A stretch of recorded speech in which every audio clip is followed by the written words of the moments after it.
Ethiopia's Prime Minister Abiy Ahmed heads to the battlefront to lead government troops in a year-long war against rebel forces. And Lebanon's economic crisis leaves many families struggling for food and medical care. Why the United Nations is calling for action now. Hello, I'm Anand Naidu, and this is The Heat.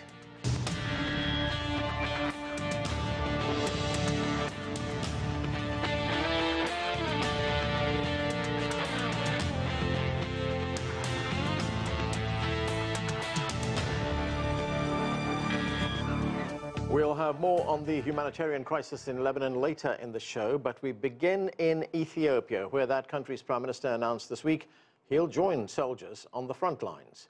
Tens of thousands of people are estimated to have been killed in the war between Ethiopian and allied forces and fighters from the country's northern Tigray region. Earlier this month, the government declared a state of emergency as rebel forces moved closer to the capital of Addis Ababa. Leaders from Kenya and South Africa are calling for a political solution. President Kenyatta and I discussed the grave situation in Ethiopia. We expressed our conviction that there is scope for dialogue amongst the warring parties in Ethiopia, and that there is an urgent need for all parties to the conflict to commit to an immediate, indefinite, and negotiated ceasefire and an all-inclusive political dialogue. For more now on the deteriorating situation in Ethiopia, let's bring in our panel. Joining us from Nairobi is William Davison. He's a senior analyst for Ethiopia with the Crisis Group. And Samuel Getachew is an Ethiopia-based journalist in Addis Ababa. Thanks to both of you for being with us. Samuel, as we just reported, the Prime Minister is on the front lines, leading troops there. Firstly, very briefly, please, if you can, how and why did this conflict start? Well, it started, again, this conflict has been a wedge issue among Ethiopians. The Ethiopian side is insisting, the Ethiopian government side is insisting that its army base in Mekelle was attacked. But the other side is claiming that this was in the making since 2018 or 2019 when they refused to be part of a coalition government by this prime minister. But what we know for certain is this conflict has really touched on the core of Ethiopia, affecting millions of Ethiopians, more than 2 million people displaced, and a conflict that has been defined by sexual exploitation of young and older women. Samuel, just a few months ago, the federal army had to withdraw from that province, Tigray province. What can you tell us about the state of the war right now? Again, as I said, it's a wedge issue. The Ethiopian government is insisting that it left on its own will because it wanted to provide farmers the space that they need to farm and slow down the famine that was coming in the region. But again, this conflict is still, there's one fact and different versions of the fact that has been thrown both sides. And that's why there has not been any chance at peaceful engagement, even with the African Union really pushing for some kind of conclusion to this conflict that is affecting it from the get-go. The U.S. envoy was just in town trying to have a conversation with different actors within Ethiopia and including the TPLF leadership. Again, the United States continues to be seen as a partner that's more working with the TPLF interest and against Ethiopia. And that's what we're seeing from a distance and among Ethiopians. William Davison, just a year ago, the Prime Minister ordered a military offensive in Tigray province and said that this will be resolved very quickly. But if we look a year later, the battles continue. What is your assessment of the situation there? How did we get to this point? What happened is that federal operation to remove the leadership in Tigray, that was accompanied by Eritrean forces, also Amhara regional forces. They very quickly removed Tigray's leadership, the TPLF party, which had such a toxic relationship with Prime Minister Abiy, as Samuel was alluding to. They were quickly removed from power. A federal administration was set up, but the Tigray leadership and many Tigrayan people did not accept that, especially because of the atrocities that were committed against Tigrayan civilians by those intervening forces. In the beginning of this year, the first half, we had something of a guerrilla movement by the Tigray resistance that culminated in some very serious losses for the Eritrean, but also notably the Ethiopian Federal Army in June, and the withdrawal from Tigray. At the point of withdrawal, that was probably a potential moment for some form of negotiation to begin. But instead, the Tigray leadership, they perceived that the federal government was essentially trying to besiege the region. They had also lost territory to Amhara region. They were also incredibly furious about the atrocities and the way the war was conducted as they saw it. They have been on the offensive ever since then. They haven't made gains on all the fronts they opened up, but they have made gains through the east of Amhara region. They're now situated around 200 kilometers from Addis, and they are threatening the authority of Prime Minister Abiy and his federal government. And William, what do you make of the fact that the Prime Minister has now turned up on the front lines? During the course of these defeats for the federal military since July, there has been at times explicit references from Prime Minister Abiy and the leadership that the federal military is so depleted it can't really contain this advance by the Tigray and allied forces. That's led to very significant attempts at recruitment and public mobilization. I think the Prime Minister's efforts, his initiative to go to the front line is an effort to boost the morale of a flagging army and possibly try and increase that public participation in the struggle. Right. Samuel, the group that is fighting the government is known as the Tigray People's Liberation Front. What can you tell us about this group and where does it get its support from? Well, that's the biggest question we have yet to answer. The Ethiopian government is insisting that they're being supported by perhaps the UN, really pushing the Ethiopian government to really kick out some of the senior leadership of the UN.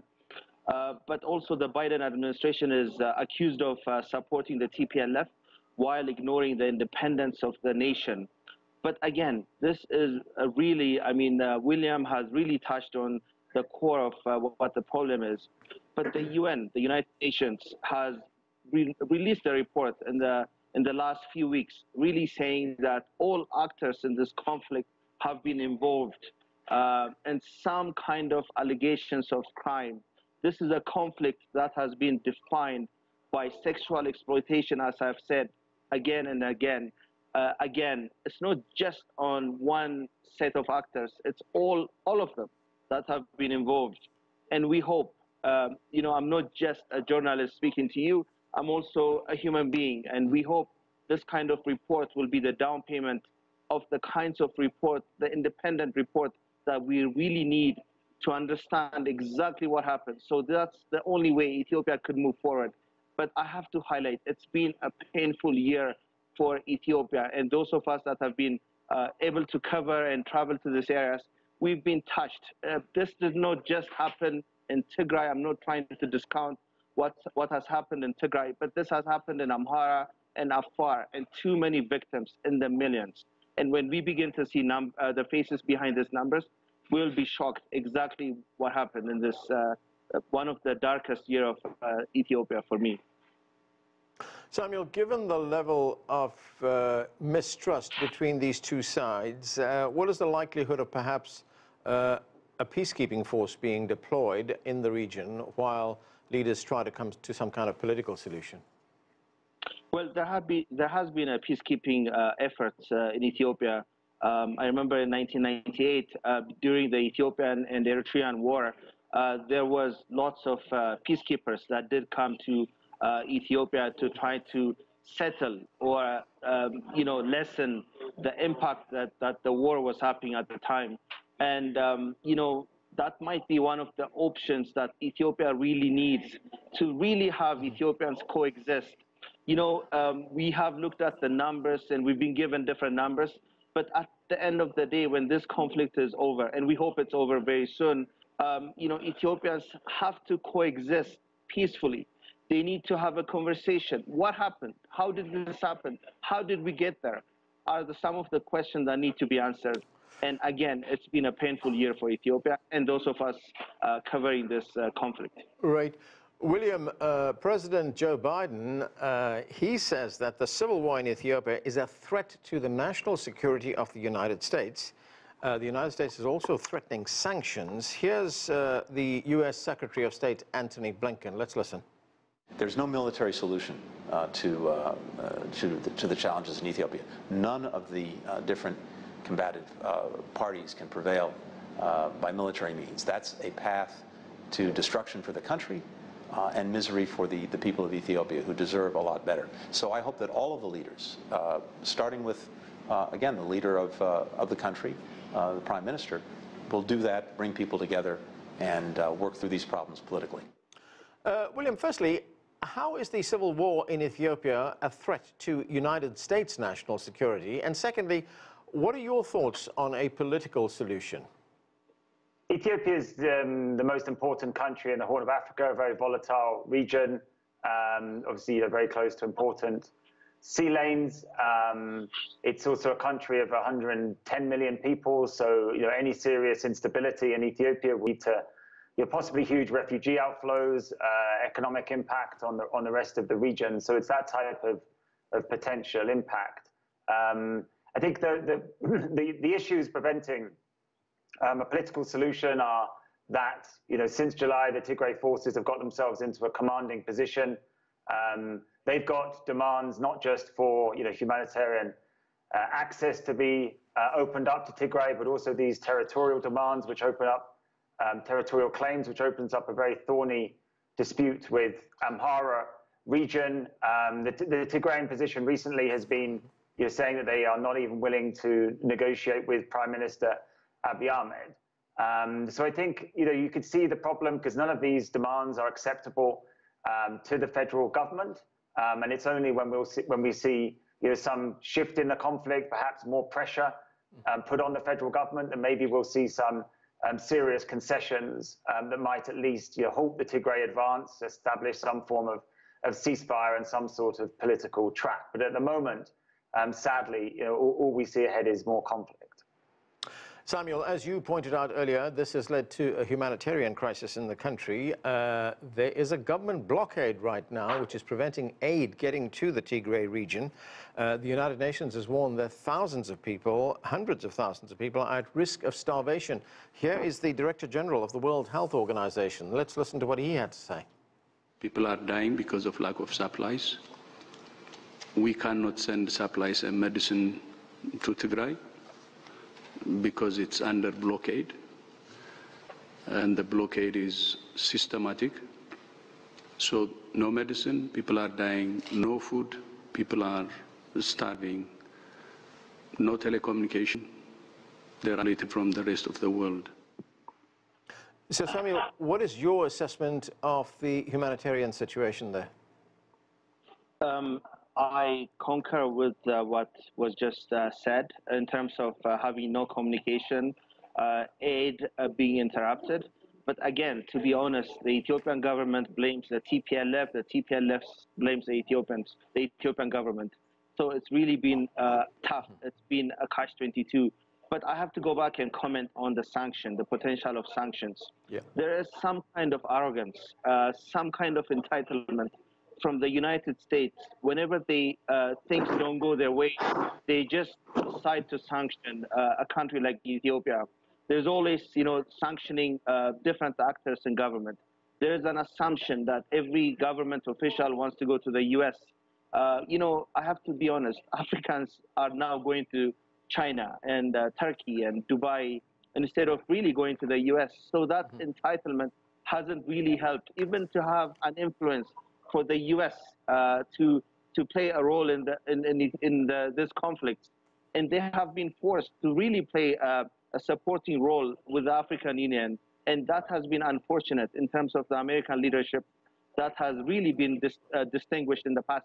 And Ethiopians are saying the U.S. involvement in local, influence, and they often look at what has happened in Yemen, Libya, and Afghanistan and Iraq to say that, the U.S. has to really look in the mirror before they really try to have influence. But I agree with them. They're important. The U.S. aid in Ethiopia, they feed more than 7 million people. So they remain an important partner to this country. Okay, and that's where we have to leave it.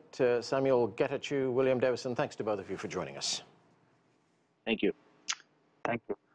We now turn to Lebanon's economic crisis. It's being called one of the worst financial meltdowns in modern history by the World Bank, and it's now impacting the country's children.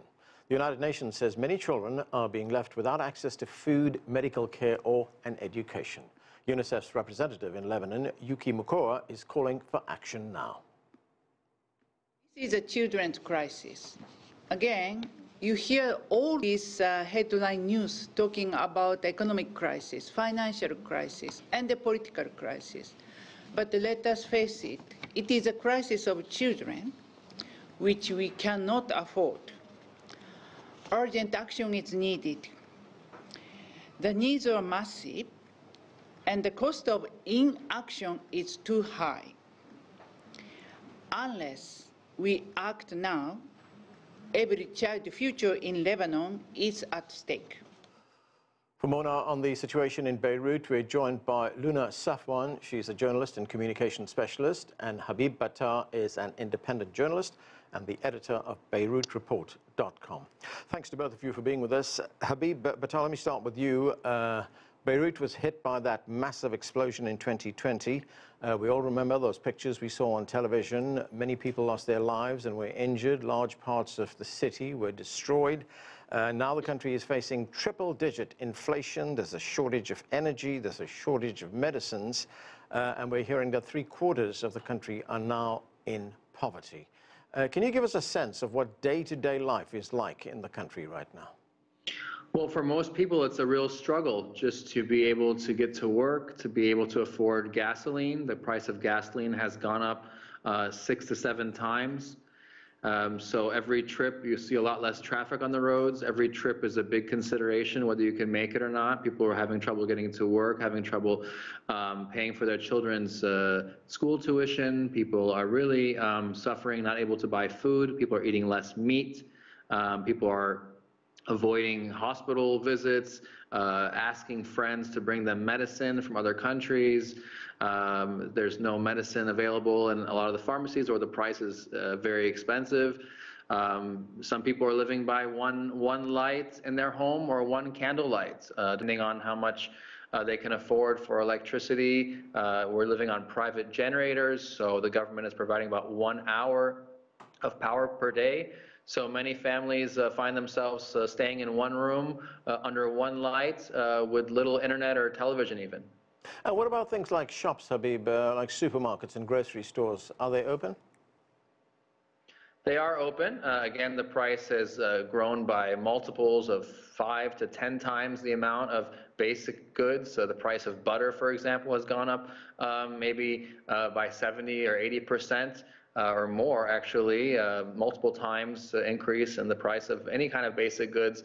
Again, if you the 1% of Lebanon that's wealthy is living fine, but the majority of the country, as usual, and has been the case for many years now, is really struggling from paycheck to paycheck, and even a paycheck is not enough. Just to give you an indication, the price of electricity is more almost or almost the same as the minimum wage today for the most basic amount of electricity, which is just enough for a few lights. So people really are taking out loans, are in debt to others, are just basically scraping by, living off of generosity because their paycheck might not even cover their electric bill. Luna Safwan, the New York Times ran a very lengthy piece about a month ago under the headline, "How Corruption Ruined Lebanon." It reported that the country's multiple crises actually share a common root, and that common root is misrule, according to the New York Times, by a self-dealing elite. What do you make of that? Is that a fair assessment? Of course. I mean, when you have a country like Lebanon that has so many talents, that is able to produce or to be a productive country, yet Lebanon counts on imports for everything. We barely export. We barely invest in our youth. We barely invest in any programs here. We have a very nice environment in which you can produce a sufficient amount of energy. You can be eco-friendly in so many ways. You can create multiple opportunities for the agricultural sector, for people who live in the mountains, for people who live in the Bekaa Valley and South Lebanon. The environment is a very welcoming environment for people to create that. And yet Lebanon for years has been counting on international loans and aid. Basically, it's drowning itself with that. Now we reached a point where you have no way to pay back all of these countries, all of these nations that supported you. You are not only in debt economically, you're in debt politically as well, because with that amount of money comes some kind of, between brackets, a political responsibility or some rules that you have to live by in the country. And so it grapples you from all sides. And yes, the ruling elite, the same faces, have been repeating the same mistakes for years. And we barely see any new faces making it to the front line of politics in Lebanon. Habib, on this question of corruption by Lebanon's elites being blamed for what ails the country, you have written about this, and you say that corruption provides, using the term corruption, provides what you say is a singular and moralistic explanation for the port tragedy, that's the explosion there, but it fails to advance the quest for justice and accountability. Explain that to us. Well, I think it's worth noting that, corruption in Lebanon and politics in Lebanon doesn't happen in a vacuum. We know that all of the major militias that run Lebanon have support from other countries, including the world's most powerful countries, the United States, Iran, Israel has played a major role in Lebanon, so has Saudi Arabia and France. Again, it's a way of corruption, I feel, is a kind of to say that, oh, this is, you guys aren't behaving very well.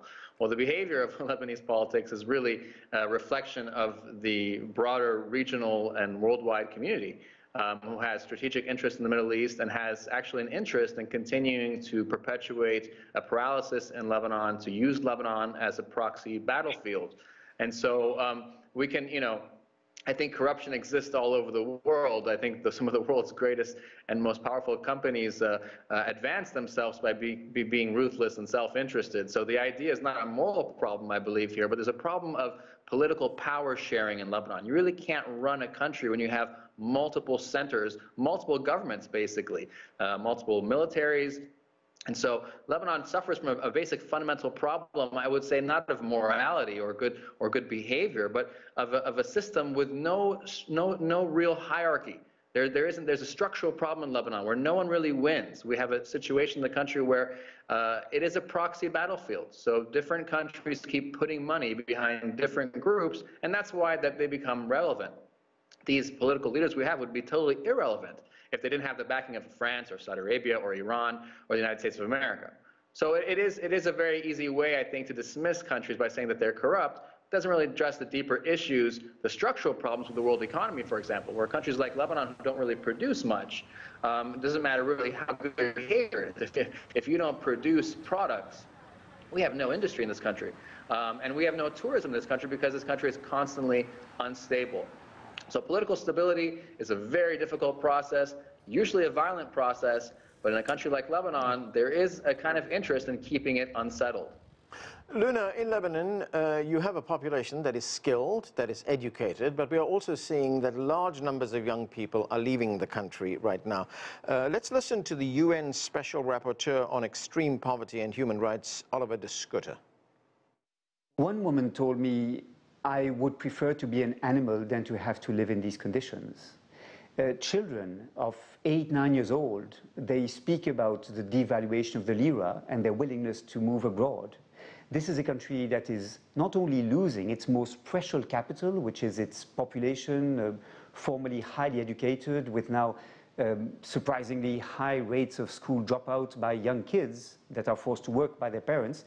It's also a country where the trust in the government is being lost. When I spoke to the population, the people I met, they told me, Mafi Dawli, there is no state. They feel abandoned. So, Luna, there we heard it there. People feel abandoned. Is there any part of civil society that is functioning right now, that is providing help? Well, people absolutely feel abandoned. I mean, especially when it comes to schools and university institutions, and especially when we are to talk about the public sector, they are not as fortunate as the private sector institutions that might be able to push through. Now, the civil society, yes, they have been active in Lebanon. There have been a lot of aid that's been coming in since the August 4th explosion back in 2020. However, is it really something that the civil society should be working on? Are these loans enough, or is this something that the government should be producing? And even if they are enough, I'm personally afraid, and I personally fear that we also don't have enough transparency within the civil society. And I fear that we reproduce, or that we start to reproduce somehow the same mentality that could repeat itself in politics, where you really don't know where the money is coming from and where is it going specifically. But to say it for sure, yes, there's a lot of money that's been flooding to Lebanon, but definitely it was not enough to keep the educational system standing, or to encourage these students and these university students as well from leaving. And this brain drain, this crazy brain drain that has been happening in Lebanon since last year, to say the least. Habib Battah, there are parliamentary elections which are scheduled for March of next year, March of 2022. We have a record number of Lebanese expats who have registered for these elections. I presume that the economy, the country's financial situation, as well as the humanitarian situation, the energy crisis, the medical crisis will all feature in this election. But do you see that as any kind of turning point? Well, politics moves very slowly, and politics takes major investments over time. And we have to also understand that the Lebanese opposition, the many, very well-intentioned young people who went onto the streets, they have very different ideas about how to build a country. We need to build a country from scratch. We have really no state in Lebanon. It's not a failed state. It's not really much of a state at all, because, again, the state has no economic planning, has no monopoly on arms or justice or security forces. So we have a very fragmented situation. So that also applies to the young people who are out there demonstrating. They have very different views about, do we want a capitalist system? Do we want a more socialist system? What kind of economy do we want to see? What kind of investments? What kind of areas can Lebanon, a small country of 4 or 5 million people, actually compete on the world stage? A country with no stability. Who wants to invest in a country with no political stability? The political parties in Lebanon have invested decades and blood and sweat and tears, whether we like them or we don't like them. They have a very sophisticated political machine. Unfortunately, a lot of the youth are very fragmented. They have very different views on things. So they don't really they're not really united opposition. And the political parties in Lebanon continue to be very popular among a big part of the population. I think that they are not taken very seriously, but in the end, they are the armed people. Right. They are those with the weapons. They are those with military funding from and just funding from other countries. They have their own institutions. They have their own schools, their own hospitals, their own social services. They can help people find jobs. Again, it might not be a savior, but that is significant. Whereas the civil society in Lebanon has very little to offer the poor and suffering people of this country. They have very little funding. Yeah. And again, they have very different ideas, and a lot of these groups are being funded by, other governments also, are trying to get in there and exploit the situation. So, it's very difficult to actually say that we're going to have a brand new future. However, I would say that people have begun to ask more questions, more energy, more enthusiasm, but it's going to be a long road ahead. Okay, and that's where we have to leave it. Habib Battah, Luna Safwan, thanks to both of you for joining us. And that's it for this edition of The Heat. I'm Anand Naidu in Washington, D.C. Thanks for watching.